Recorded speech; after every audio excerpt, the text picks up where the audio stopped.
भारत सरकार द्वारा चीन पर आर्थिक प्रहार लगातार किए जा रहे हैं। आलम यह है कि अब हर दिन लोगों के मन में यही विचार आता है कि आज सरकार द्वारा चीन के खिलाफ कौन सा बड़ा कदम उठाया जाएगा। भारत के अखबारों और न्यूज चैनल्स में अब तो ऐसी खबरें आम हो गई हैं। लद्दाख में भारत चीन के सैनिकों के बीच हुई झड़प से यह सब शुरू हुआ था, जिसके बाद देश की सुरक्षा को खतरे के रूप में देखते हुए भारत सरकार ने 59 चीनी ऐप्स को प्रतिबंधित करने का फैसला लिया था। इसमें टिकटॉक और शेयरइट जैसी मशहूर चीनी ऐप्स शामिल थीं, जो भारतीय यूजर्स के डेटा को चीनी सर्वर्स में स्टोर कर रही थी।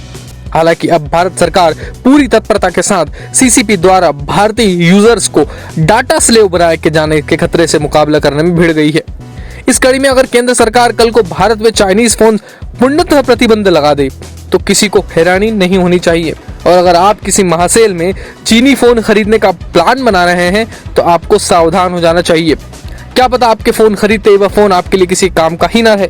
इस बात में किसी को कोई शक नहीं होना चाहिए कि डेटा चोरी के मामले में एक ऐप से ज्यादा खतरनाक होता है एक फोन के अंदर पहले से ही कई इनबिल्ट ऐप्स यानी ब्लोटवेयर इंस्टॉल्ड होकर आती हैं, जिन्हें आपके डेटा तक पहुंचने के लिए अलग से किसी अनुमति की आवश्यकता नहीं होती। आप जैसे ही उस फोन में अपनी जीमेल आईडी से लॉगिन करते हैं, तुरंत आपका डेटा उस फोन के सर्वर में पहुंच जाता है। उस फोन में पहले से इंस्टॉल्ड सभी ऐप आपको डेटा तक पहुंच मिल जाती है।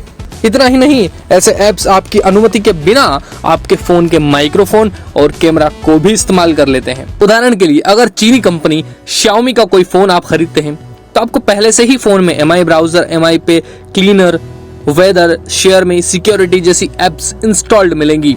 ये सभी एप्स टिकटॉक और यूसी ब्राउजर से ज्यादा खतरनाक है।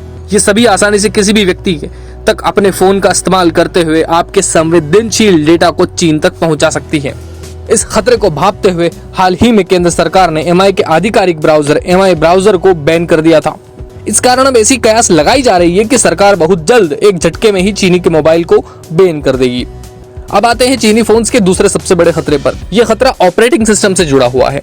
वैसे तो सभी स्मार्टफोन्स जो चाइना के हैं वो एंड्रॉइड का ही इस्तेमाल करते हैं, लेकिन सैमसंग के ऑपरेटिंग सिस्टम और चीनी फोन्स के ऑपरेटिंग सिस्टम्स में आपको बड़ा फर्क देखने को मिलेगा। ऐसा इसलिए क्योंकि ये सभी कंपनियां अपने अपने हिसाब से ओरिजिनल ऑपरेटिंग सिस्टम में कुछ न कुछ बदलाव करती रहती हैं। इसी बदलाव की मदद से मोबाइल कंपनियां आसानी से आपके डेटा को कहीं भी पहुंचा सकती है, वैसे भी आपको कोई जानकारी दिए बिना पहुंचा सकती है। कुल मिलाकर इस बात की कोई गारंटी नहीं है कि चीनी फोन्स आपके डेटा को बहुत ही संवेदनशील तरीके से संभाल कर रखते हो। आज के डिजिटल युग में आपके फोन आपके जीवन का दर्पण की तरह काम करता है।